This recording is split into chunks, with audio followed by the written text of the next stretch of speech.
Jesus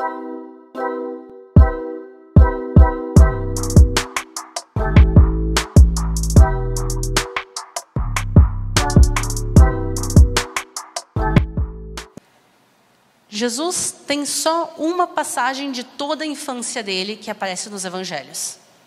Eu tenho certeza que aconteceu muita coisa entre ele ser apresentado no Templo de Jerusalém com 40 dias até o momento de 30 anos de ele ser batizado. São quase 30 anos de história, eu tenho certeza que muita coisa aconteceu.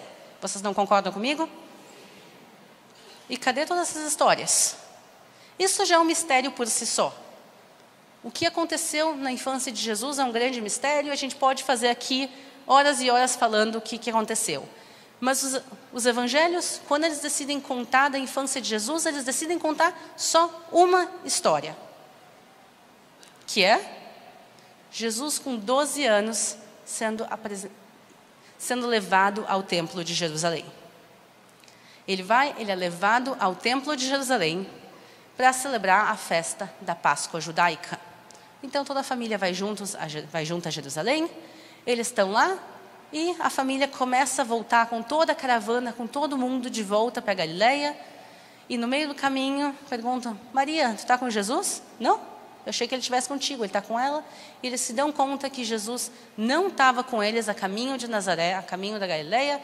Eles voltam e encontram Jesus no templo. Então aqui a gente consegue ver, em vez de uma criança de 12 anos com medo, sozinha numa cidade que deveria para ele ser estranho, mas que não era, eles chegam e encontram ele discutindo com os sábios da lei.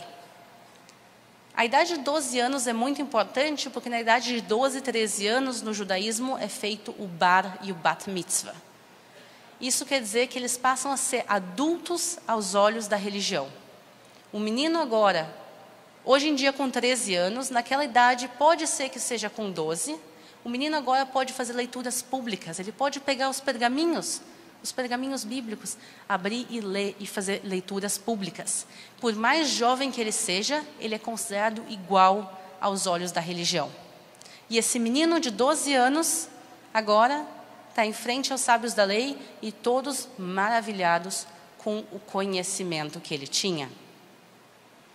E vai ser realmente a primeira oportunidade dele de se mostrar, porque até então ele era considerado uma criança. Eu não sei quanto as pessoas da época dariam ouvidos a ele. Mas segundo o judaísmo, agora eles são obrigados a ouvir e eles começam a se maravilhar com o que eles estão ouvindo. Vamos falar um pouco do Templo de Jerusalém? Vamos? Eu, pessoal, vou insistir com vocês até o final para vocês me responderem. Não vou abrir mão. A gente tem aqui 1 hora juntos, eu não vou abrir mão, pessoal. O que é do Templo de Jerusalém? De volta a gente começa as nossas raízes, pessoal. Abraão pega o seu filho amado Isaque, leva ele ao pico do Monte Moriá, e quando ele está pronto para sacrificar, Deus para o sacrifício e manda um cordeiro a ser sacrificado no local. Esse local é o Monte Moriá, e sobre ele vai ser construído o primeiro e o segundo templo de Jerusalém. O segundo vai ser o templo que Jesus conheceu. Então, o templo era o coração do povo de Israel.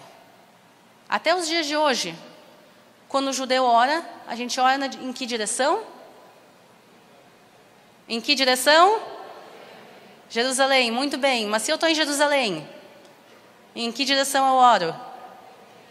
Do templo, exatamente. Quer dizer, por mais que o edifício físico do templo não esteja, a conexão do povo de Israel com esse local segue. Então, o mundo judaico todo ora para o templo de Jerusalém. E nos templos de Jesus, claro que ele ainda existia. E 3 vezes ao ano, todo o povo subia a Jerusalém e subia ao templo. E entre as pessoas que faziam essas peregrinações e subiam, estava Jesus com seus apóstolos. As 3 grandes festas são Pessach, que é a Páscoa judaica. Por exemplo, quando ele está com 12 anos, ele estava subindo por causa da Páscoa judaica. A segunda é Shavuot, que é a festa das semanas, também conhecida como a festa das primícias. E a terceira é Sukkot, a festa de tabernáculos. E Jesus, ele segue indo ao templo de Jerusalém. Não é só porque os pais levavam ele de criança. Mesmo depois que Jesus continua, depois mesmo que Jesus é adulto, ele continua subindo ao Templo de Jerusalém, ele continua vendo a importância do local. Aqui é a passagem de Jesus aos 12 anos subindo ao Templo de Jerusalém, a gente pode ler juntos. E todos os anos iam seus pais a Jerusalém. Todos os anos, pessoal. A festa da Páscoa. E tendo ele já 12 anos, subiram a Jerusalém, segundo o costume do dia da festa. Eles seguiam os costumes judaicos. E regressando eles, terminando aqueles dias, ficou o menino Jesus em Jerusalém e não soube José nem sua mãe. Vocês veem a Bíblia claramente falando, é o costume e eles subiam todos os anos. Mas o que Jesus pensava do templo? A gente já falou, ele seguia indo no templo, mesmo depois, já de adulto. Ele via a importância no templo de Jerusalém, porque ele seguia indo. E mais, ele chamava o templo de Jerusalém de a casa do meu pai. Ele considerava o templo como a casa de Deus. Ele via a importância do templo. Mas, o que ele não gostava? Da liderança. O problema era a liderança do templo.